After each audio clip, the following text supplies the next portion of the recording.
Welcome to the 2012 Intermission podcast, presented to you by the Oregon Ministry Network. Intermission took place January 30th through February 1st at the Seaside Convention Center. The following message was brought to us by Troy Jones and Wayde Goodall during the men's breakout session.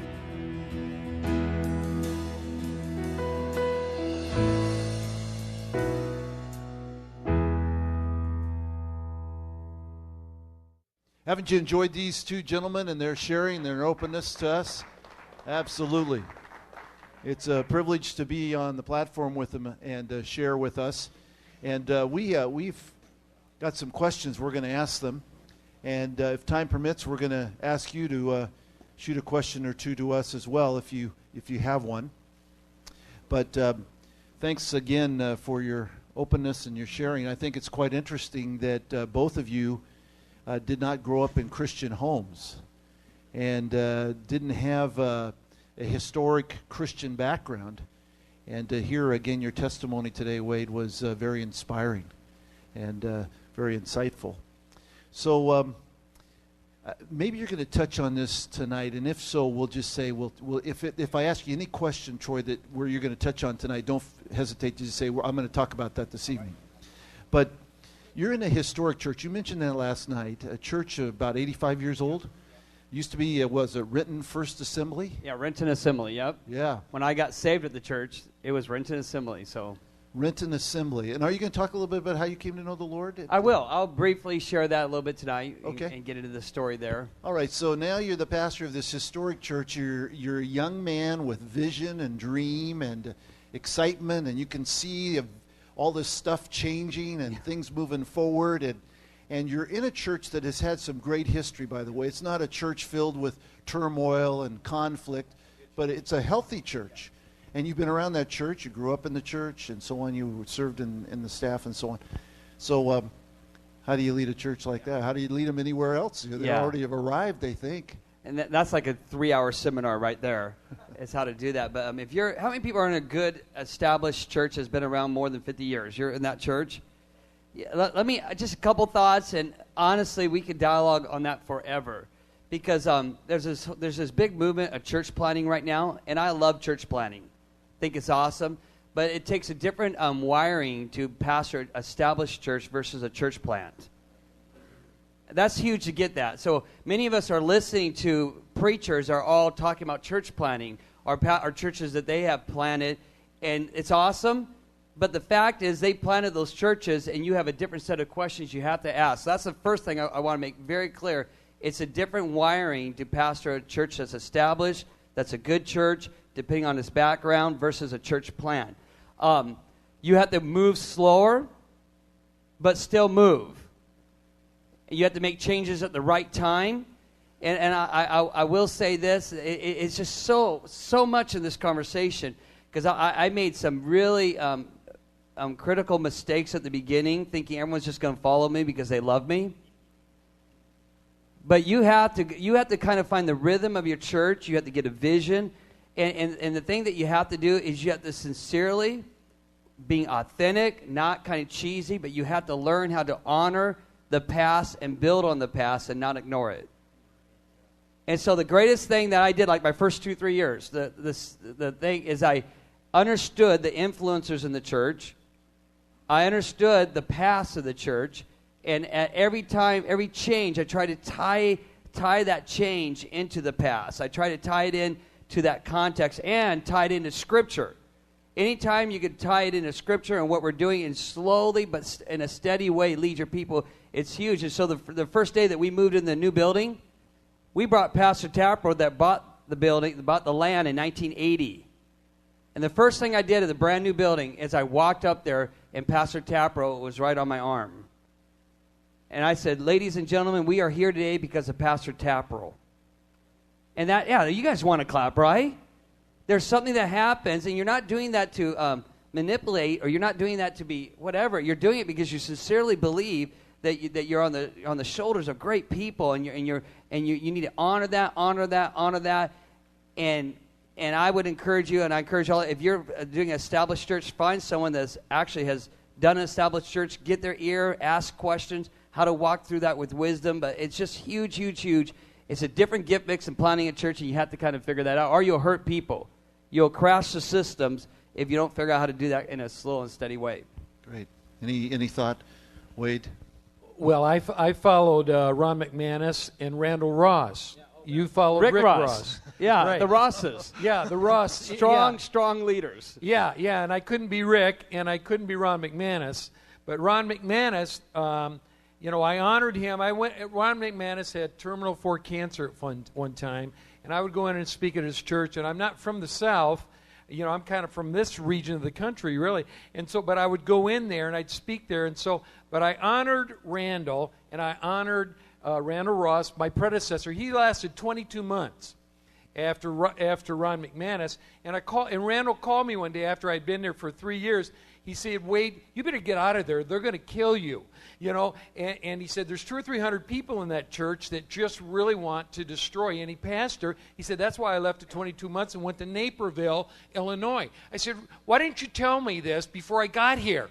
And so, but I honored him anyway. I brought him back, and he preached, and we went through like a healing day where we honored Randall Ross. He really did some great things. Naperville really went after him. If you know the history of that church, Bob Smitgall once pastored there, the first Assembly of God church to give $1 million to missions. Randall followed him and has done a marvelous job. His worship guy is one of your Oregon boys, Tim Lohr. He has really got that thing cranking there. But I honored him, and I knew that we couldn't go on and stabilize the future until we healed anger in the past. And I brought Ron back. Ron would preach. Ron did weddings. Ron did funeral. Honoring your predecessors. Even if they've made some mistakes, there's something good in everyone.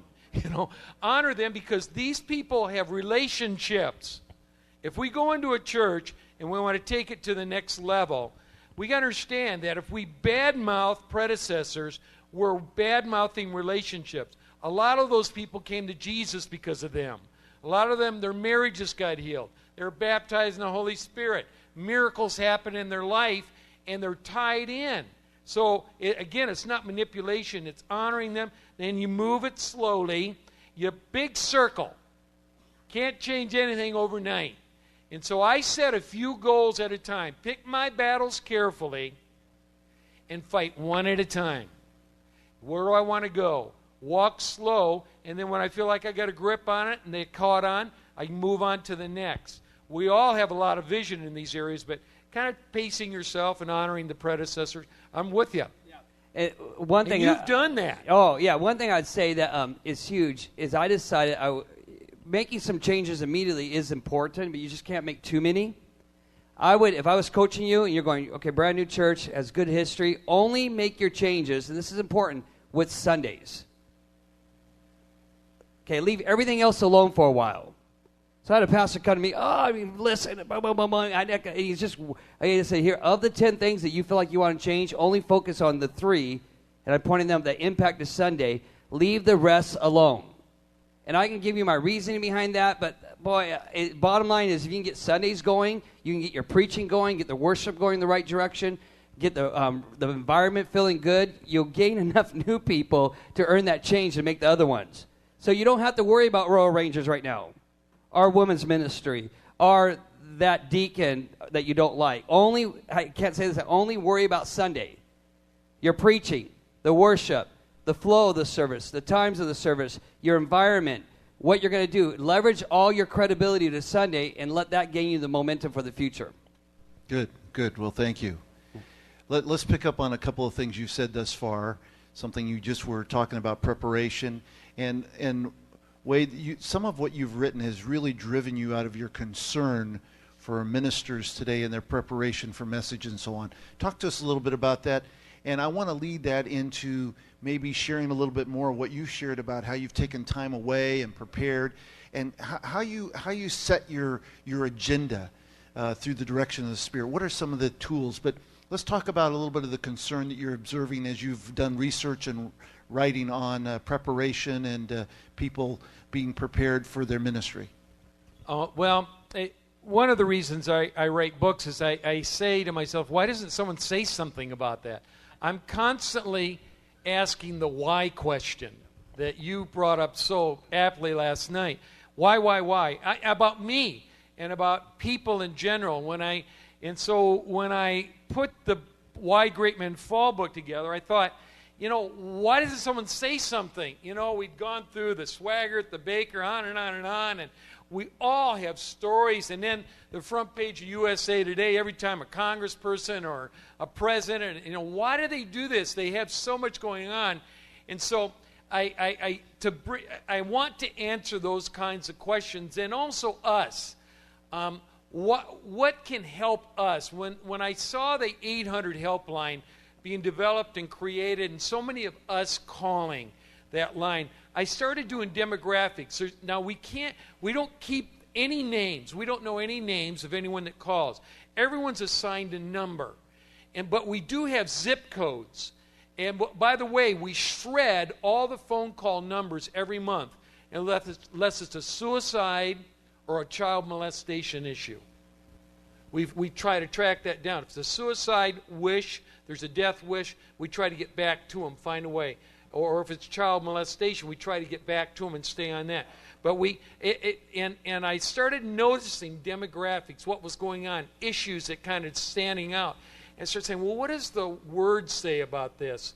And I wanted to help us build boundaries in our life to protect us so that we would guard us to be healthy. I went through a very severe burnout just over 20 years ago. And it was the burnout where I didn't want to do this. I was in a clinical depression, and I had to get professional help. I went on antidepressants. I talked to a counselor. We left our church in Vienna because of that. I was wiped out. I was burned out. I didn't care if I lived another day. And then I looked at my life. What did I do? See, I've always wanted to just do a good job for God, and I've been thankful for what God has done for me. So I'm grateful driven in the wrong way. See, I didn't understand rest. And so I went through this burnout, and then I looked at my life, and Roz helped me so much, and this wonderful Spirit-filled counselor helped me walk through that nightmare for about 2 years. And I understand, I didn't take a day off for 7 years. I didn't take a vacation for 7 years. Wow. I was on it because there's always something to do. And that's not normal. That's weird. Yeah. Wow. But I was grateful, and I grew up in a workaholic family. My dad worked 16 hours a day for the factory, 6 days a week. And I watched that. And I realized, you're out of control, dude. You got to get balanced. You have to learn this in your life. And those 2 years, I look back at that, and some of you are there right now. You're burned out. I was just speaking in Australia to the Hillsong guys and all that. And the General Soup said to me, Wayde, we have lost, we can't find 10,000 of us. So what do you mean? He said, we've looked back over the last 20 years of our history, us leaders and all of the AG Hillsong guys, we've lost these people. We don't know where they are. They've dropped out of leadership. Burnout, out of balance, exhausted. I quit. And I decided, this is, we got to find a way to fix this. So that's what drives me a lot when I write and when I speak on these topics. It's us. It's not just me, it's us. We have to not only survive, but excel in Jesus. Yeah, it's good. It's good. So one of the ways that you can prevent this burnout is, as you talked about earlier, getting into a rhythm. And one of the biggest challenges for most of us here is that we are on cue every week, and we can't afford to miss it too many weeks in a row. Occasionally, your wife closes her Bible before you're done. She gets up and leaves and goes sits in the car, and you think, well, it wasn't probably the best one. And she doesn't say one thing to you about how great you are. And so that occasionally happens. But when it starts happening week after week, you're in trouble. So you're feeling burned out. Talk to me, Troy, about how here's this church. It's exploding. You're a young guy. This is the first time. You don't have a file full of sermons to draw from. How are you doing this? Wow. First of all, the way I word that at New Life is 165 hours and we're up again. Every 165 hours we're preaching one more time, and it's crazy. And if you're not careful, if you don't listen to your emotional tank, you will burn out, rust out, get out of ministry. Here's the deal. When it comes to staying balanced, I just have some concrete rules that I've lived by for like 15 years. And they're rules that are non-negotiable. And when I'm about to call them rules, it's not like 100%, but like 90%. I live by these rules. And let me just give a couple that I want to talk to you about. The one thing that I do that just makes the world of difference. But a couple rules. I take my day off every Friday. Period. Just period. I cannot. And when you said 7 years without a day off, I would fall apart. Mentally ill. Yeah, that would be. I was talking to a pastor that recently just has had a moral failure, and he's going through counseling, all this stuff. I was just talking to him. I said, talk to me about your schedule. I said, bro, he told me his schedule. I said, if I worked that hard, I would be gone tomorrow.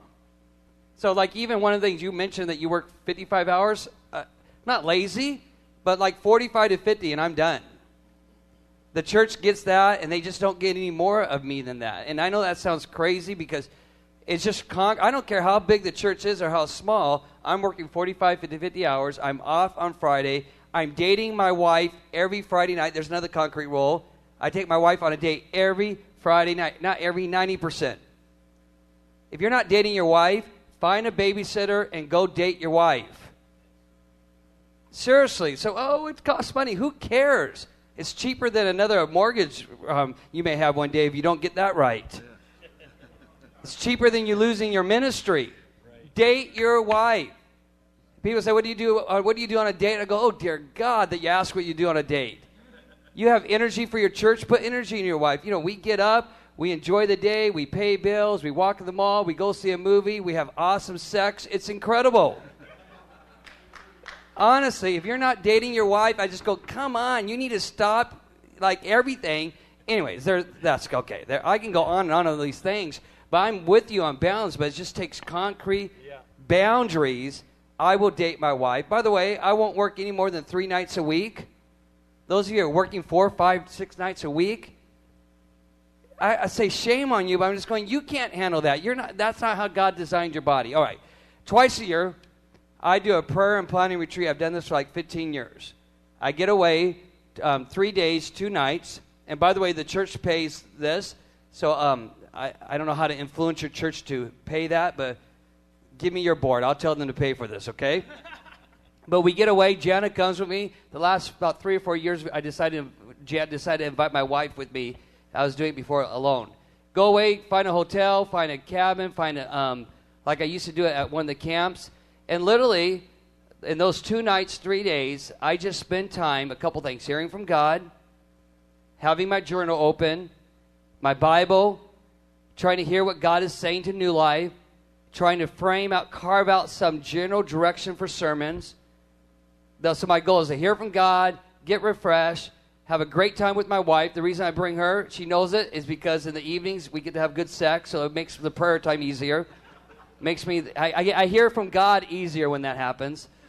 And I'm just here to tell you, if I could influence you in one area besides have a date night and day off and only work 3 nights a week, all those things, I would encourage you to I do that in July, by the way, and in December. July, why? Trying to prepare for the fall, thinking about the fall and that kind of thing. December, trying to think for the whole new next year.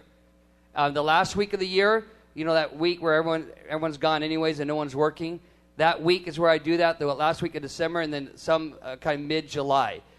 We have hotels we love. We go, we get away. It's kind of a weird thing. It's a prayer and planning. Also, it's become like this time for my wife. So now she's like, she gets to do things she wants to do. We let her shop. I let her go get a massage. We go see a movie later on that evening. Incredible, incredible, incredible. If you need me to get you on the phone, I can just email you my agenda I do on that. And it's, part of it you won't want to see.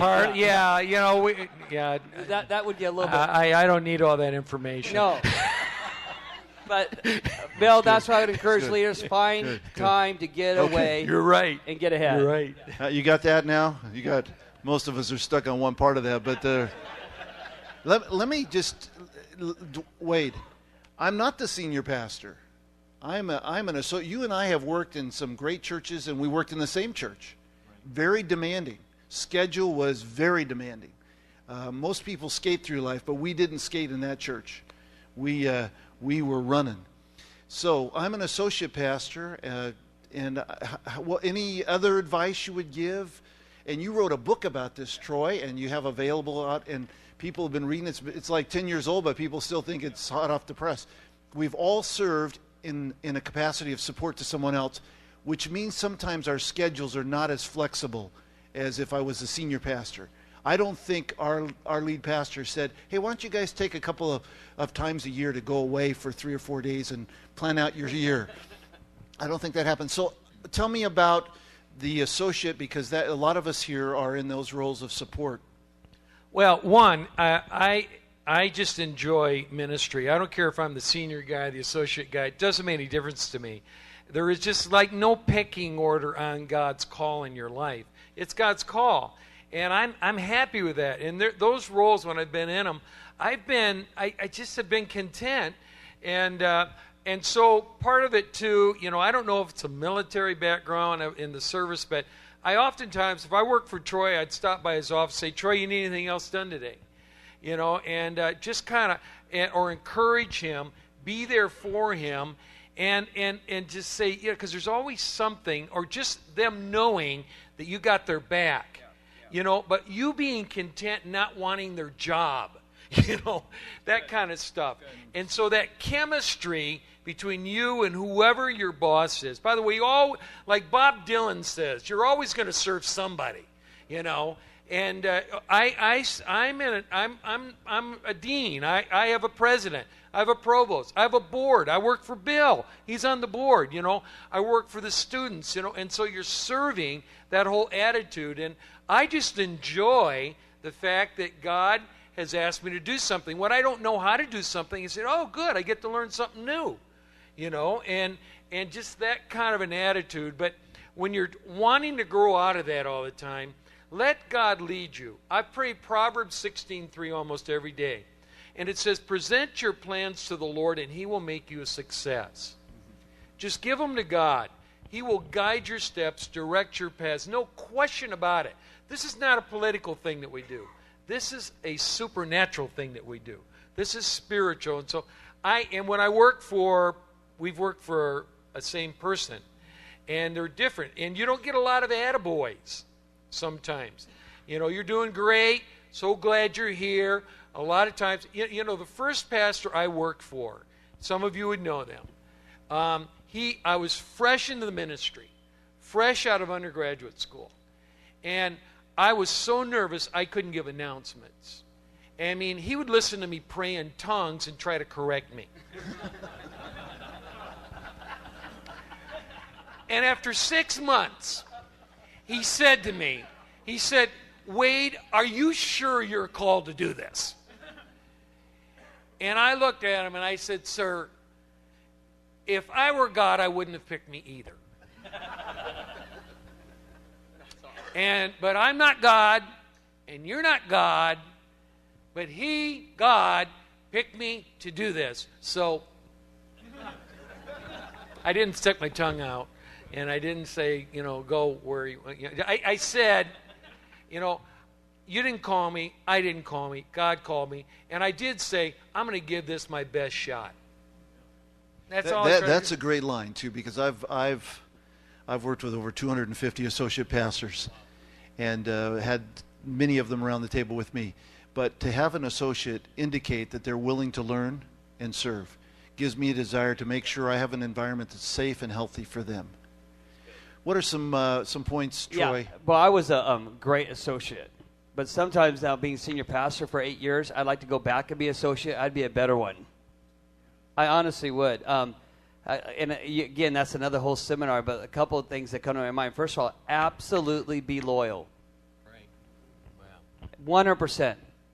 I know if you're an associate, you think you could do it better than your pastor. You only think it. It's not true.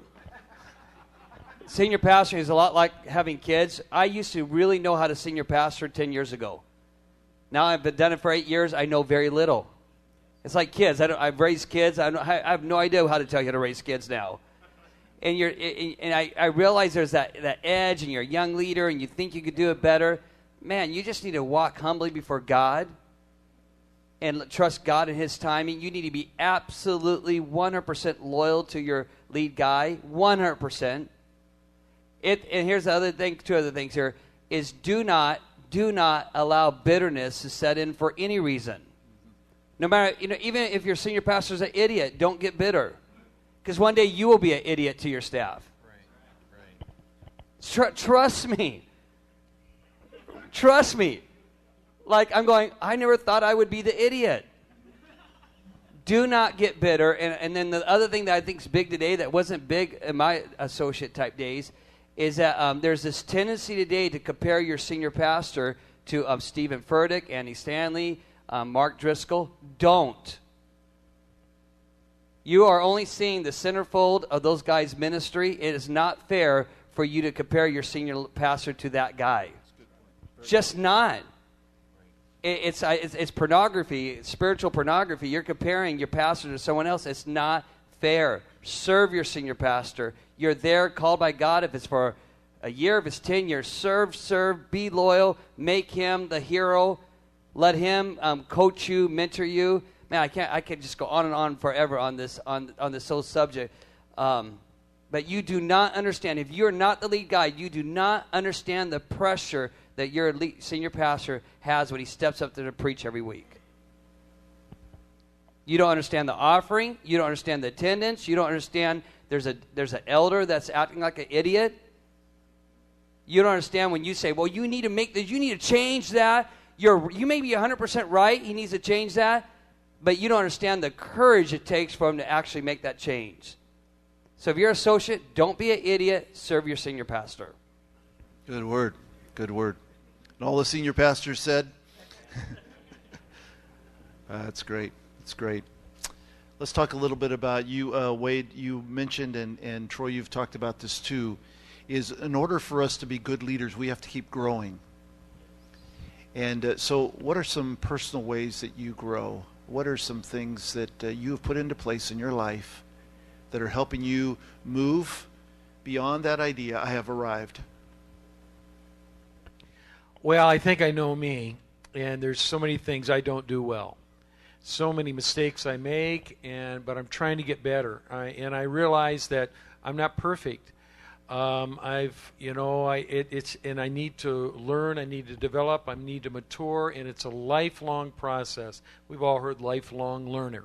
And so I'm hungry, I keep that hungry edge, and when I worked for Dr. Trask and Dr. Wood, we used to get together and talk every once in a while, and we talk about protecting our spirit, just guarding it, not letting it get angry, not letting it get bitter, letting it stay sweet and tender before the Lord. And so I do that, and I do a lot what Troy does. And by the way, I look back at that burnout that I went through, and now I thank God for it because it taught me how to find balance and relax in the Lord. And I think I'm a better Christian because I went through that. And I thank God for that because it's helped me. And so I guard my day off. I do a 3-day retreat every year, every November, and I pray through the next year. Roz and I have the date night every week, on and on and on. That kind of balance, I'm intentional about it, and I'm always sensing, I've always got vision. There's always, I want to do something more for the Lord. I'm hungry. I go through days like all of us do where I get tired, but it's just there. And so that growth piece, I got to keep it healthy. I got to protect my spirit. And that's what I do. Yeah, lots of ways to grow. Two things that I'm doing right now is all of us need to find somebody that's further in terms of the growth of our church and that kind of thing, and have them like coach us. And so I get on the phone with Derry Northrup about once every 2 months. And it's funny, we have a coaching relationship, but it's not what you think. It's not like he... Maybe refresh everybody's memory who Derry is. Derry is Timberline, pastor in Timberline, Colorado? No. No, he's in Colorado. Yeah, Colorado, yeah. Timberline. Yeah, I think like he's known by everybody. Isn't that amazing? Yeah. But no, okay. Anyway, he's just a pastor, church of 6,000, Phenomenal guy. So I asked him, for 10 years we were kind of working on this relationship, and I said, hey, could you coach me? And I know he doesn't have time, and I realize there's no way he's ever going to really want to coach me, but I'll make it easy for you. I'll have our assistant set up a phone call. I'll call you every two months or so, and I'll just ask questions. You don't have to think about it. That is huge. Huge. Derry, I have a staff that's doing this. How do I make that work? I'm not sure how to really lead my elders. Help me. And it's just a phone call. When we moved in the new building, and he built his buildings, and he said, here's what you need to do right now. And he just helped me walk through it. He's not the answer to all. It's not like he gives me all insights. It's only a phone call, but so big that all of us have fresh eyes. I just, you all know Lee McFarland? Yeah, pastor. And he was here 2 years ago and spoke at this event. So just recently I brought Lee in, just literally 2 months ago. I said, Lee, I want you to come. I want you to attend Sunday morning. Then I want you to meet with me Sunday night and tell me everything and hold back nothing what you saw on Sunday morning. And honestly, I'll be just confess here, I thought he's going to just go, wow. And I thought he was going to, praise, and it's all. And he did all that. All that was fun. He had 8 pages of insights for me for Sunday morning. 8 pages. Then I said, hey, I want you to share those with my staff. I brought my staff together, and Lee just shared those things with my staff. Man, why? Because we want to keep growing. We want to keep reaching the Derricks I talked about. And so you got to find people that are credible, I guess, that you trust, that can look at you and go, Lee actually gave me input on my preaching. Ouch. I mean, it's like, I'm going, well, I just had an off day. I mean, I said anything. But that sense of growing, and I want someone to speak into my life. And so you got to be secure in who you are to be able to do that, because you're asking someone to evaluate what you think is right. Correct. And I honestly, as your lead pastor, very seldom does a pastor ask me when I've been in his church, so I'll just say this up front, what do you think? Yeah. If you would just ask me what you think, I would help you. I will not force it. Sometimes I'll ask questions to get you to say things. But it's fresh eyes and fresh ears are very, very helpful. And understand that we're in this thing to help each other. When Lee and Boyd and Brian and myself or any of our team comes into your situation, please just simply say, what do you think? And we may not come with 8 pages or 6 pages or 4 pages. We may only come up with one observation that we think would help. Huge. And Richard Rawls is here this morning. Thanks, Richard, for letting us be here in Seaside. He pastors here. He asked me one day that question when I spoke for him. And I said, Richard, when I walked up to the church, I felt like those doors did not invite me in. Yeah. He said, what do you think I should do? I said, well, I'd get glass doors. And if you drive by there today, there are glass doors which says, hey, come on in. You can come into our church. We're not like the Jehovah's Witness where you can't see what's going on inside. We want you to feel welcome. That was a simple little thing. I mean, it was an important thing. But there are other things perhaps. And if it's not us, find somebody who you feel you have confidence in who'll tell you the truth. Yeah, it's like if you were going to sell your house, let's use a metaphor. If you're going to sell your house, the person to look at your house is not you, because you got used to all this stuff. Honestly, you need a real estate agent to go through your house and say, there's the paint missing, and that's happening. Yeah. And it's the same way with ministry. No matter where you're at, no matter how good you are, you got to get somebody with fresh eyes that could come in and help you go, wow, that's off. Right. If I went into your house, I could point out some clutter in your house and you wouldn't even see it. If I walked into your garage and say, dear Lord, when was the last time you cleaned this thing out? And you say, man, cleaned it out like 3 years ago. What's wrong with it?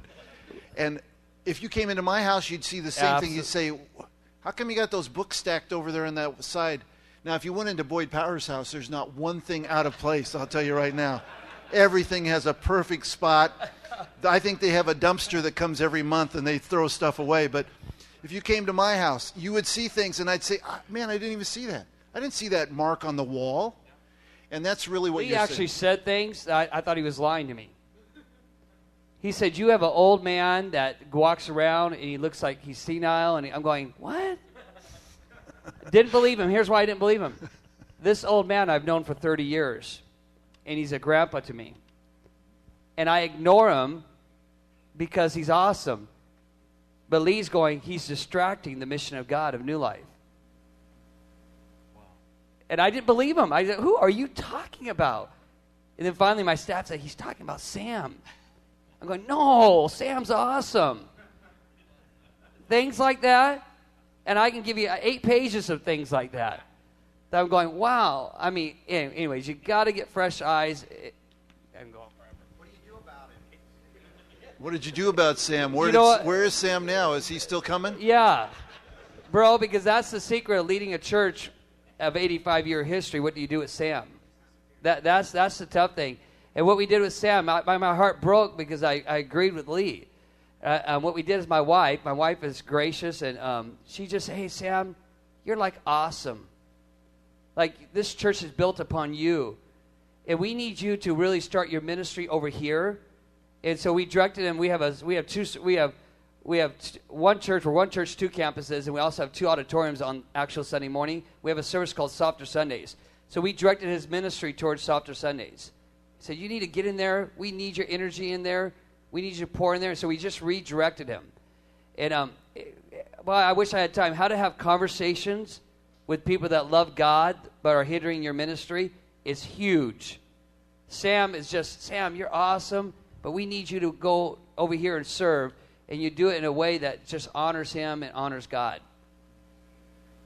Good.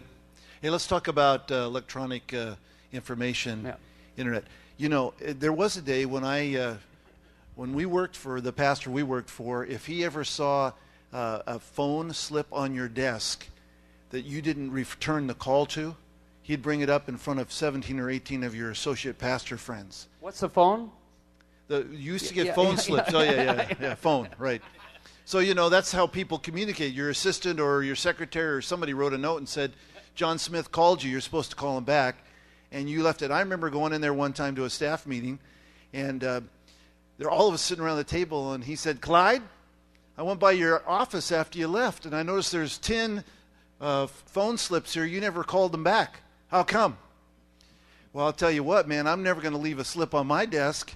I don't want that kind of thing. So we used to handle it that way. Now I go home, I've got my iPad, I got my iPhone. There's messages coming to me all the time, and I find myself at 9 o'clock at night sitting there with my iPad doing work. So tell me about balance in this area and what your recommendations are to pastors with the electronic age where we're connected all the time, and how good, how bad, how can we use it wisely, how do we need to protect ourselves, and all those kinds of things. Because I'll tell you what, somebody sends me an email, I open it up, and what I see on the email doesn't represent what I believe is a standard for my behavior or my eyes. Help me know some of the protections and some of the ways I can use electronic. You preach from iPad. Yep. So how do you do that wisely and well? And this is big. This is another hour and a half. But just give a few guidelines here to help us. Yeah. Just a couple. First of all, you need Covenant Eyes on your computer. Covenant Eyes. Yes. Okay. It's an integrity software. We established a rule that you cannot be an elder or a staff member at New Life unless you have accountability with your computer.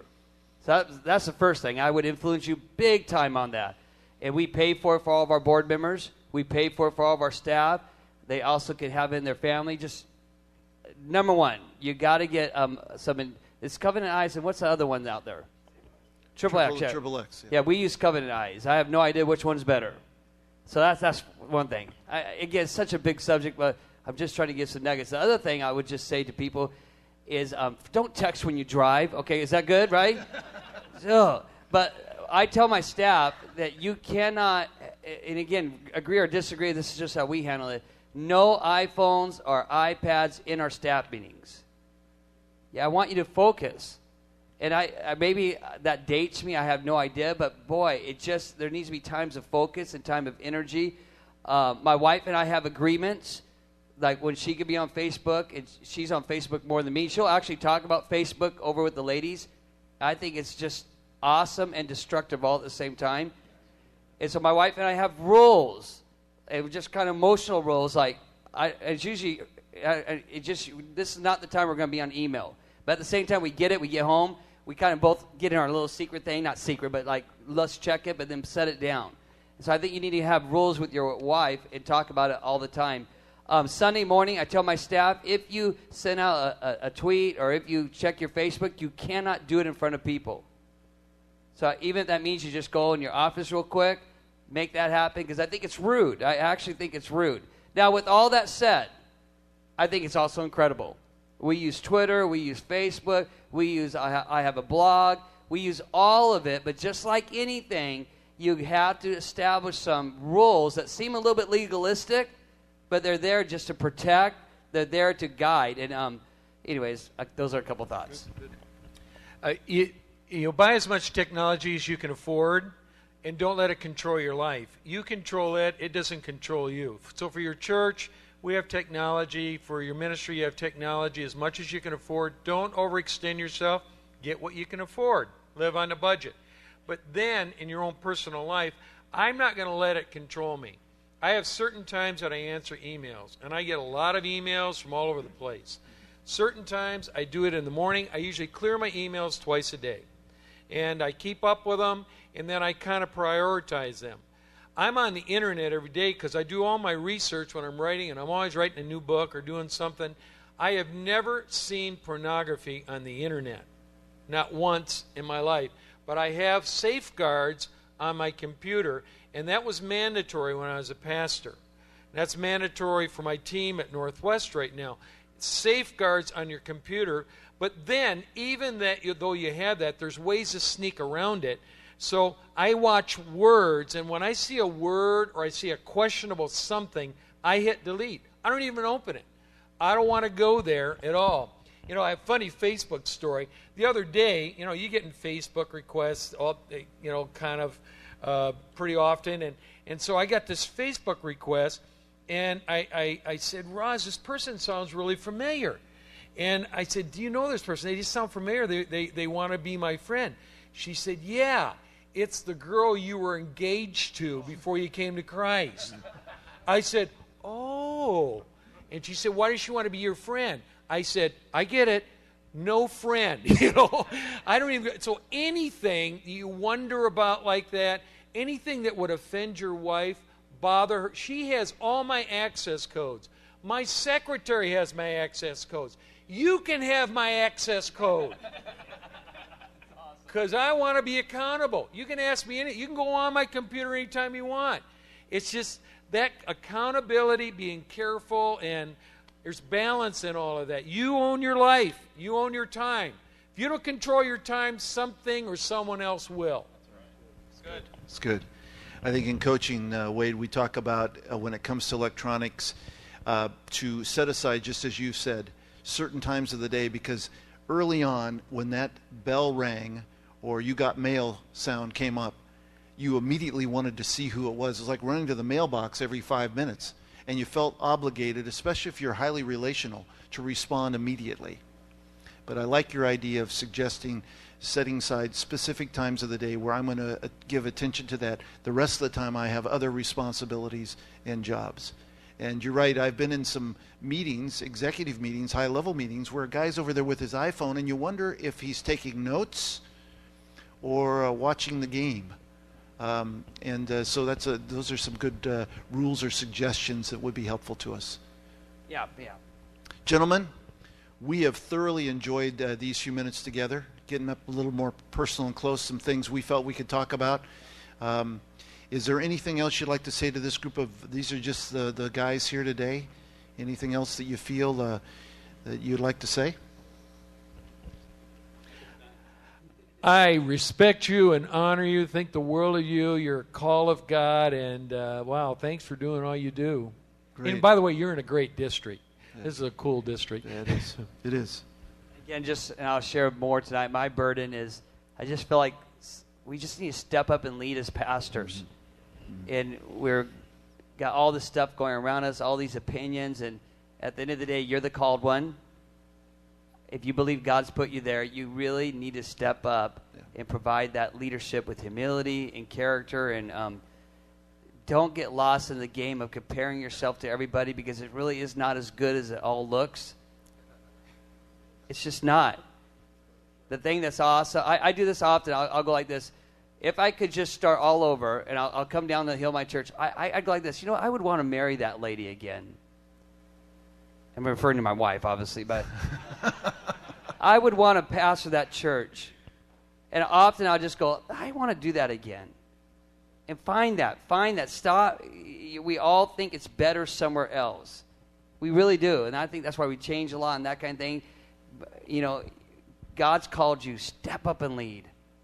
Step up and lead. Step up and be the pastor.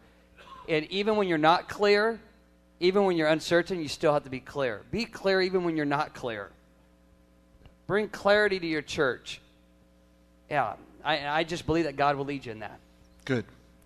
Gentlemen, I said it last night. I want to just say it again. I'll say it many times, I'm sure. This year is going to be an opportunity for you to make a courageous decision. What you will do in the future, how you will handle it, where your church will go, where you personally are going to go.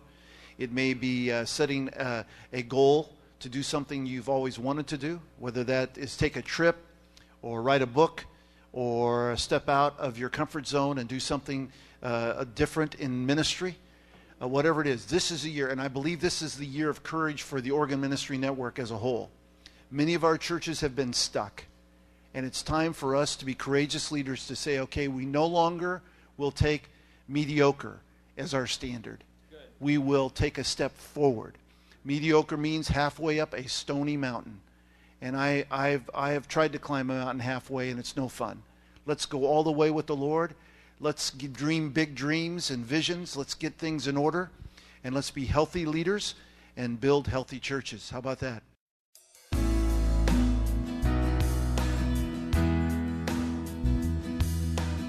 Thank you for listening to the 2012 Intermission podcast. For more information on the Oregon Ministry Network and our events, please visit our website at oregonag.org.